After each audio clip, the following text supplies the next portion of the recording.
In the world of conventional weapons, there's a constant race to build a bigger, deeper, more powerful bomb.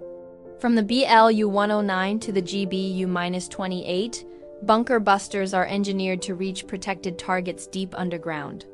But one weapon stands in a class of its own. This is the GBU-57 Massive Ordnance Penetrator, or MOP.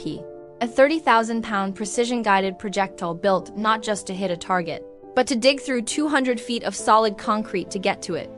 Today on Deep Dive, we're breaking down what makes this bomb so unique, how it works, step by step, and why it's often confused with its more famous, but very different cousin, the mother of all bombs.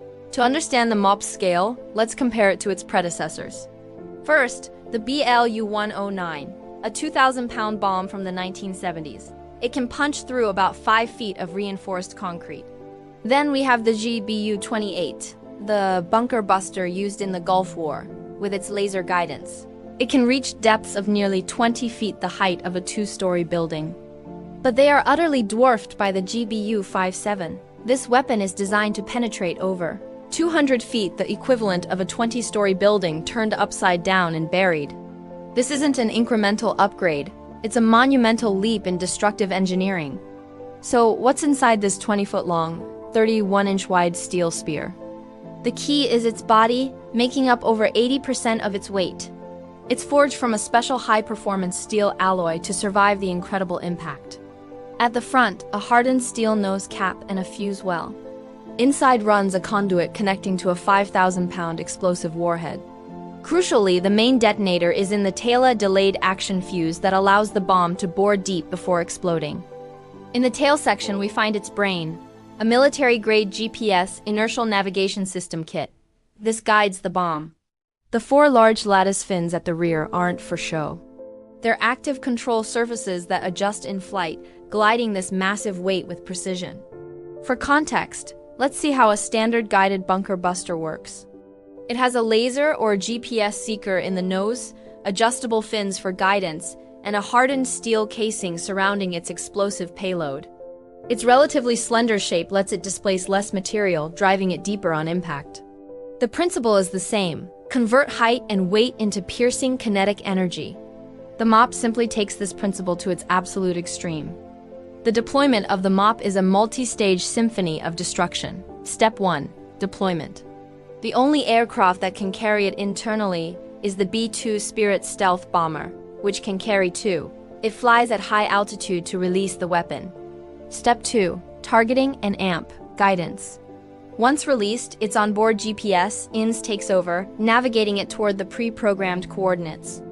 Step 3. In-flight correction.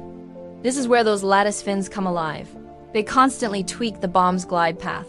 No rockets, just aerodynamics and gravity. Step 4. Impact and AMP.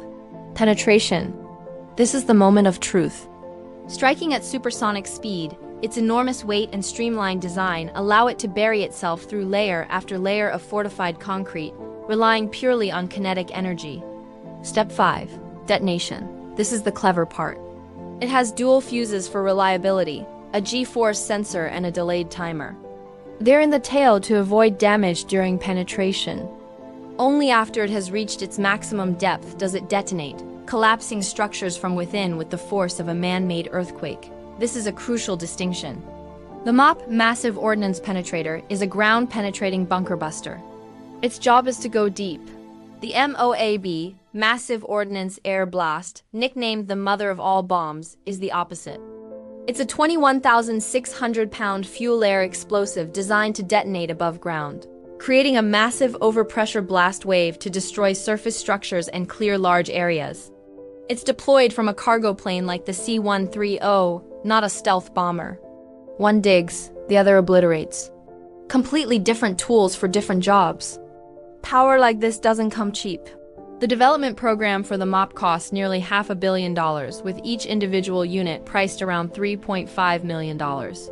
Compare that to $150,000 for a GBU-28 or under $100,000 for a standard JDAM kit. It's a weapon of strategic necessity, reserved for the most hardened, high-value targets where no other conventional option will do. Its very existence is a psychological and physical deterrent, a promise that there is no sanctuary, even buried deep within the earth. The GBU-57 represents the pinnacle of a specific and terrifying form of warfare, the ability to reach out and touch what was once considered unreachable. It's a combination of simple physics, mass, and velocity with hyper-advanced guidance, all wrapped in millions of dollars of cutting-edge metallurgy. What weapon or technology should we deep dive into next? Let us know in the comments below. If you found this breakdown insightful, please like, subscribe, and hit the notification bell so you don't miss our next exploration into the engineering behind modern military technology. Thanks for watching Deep Dive.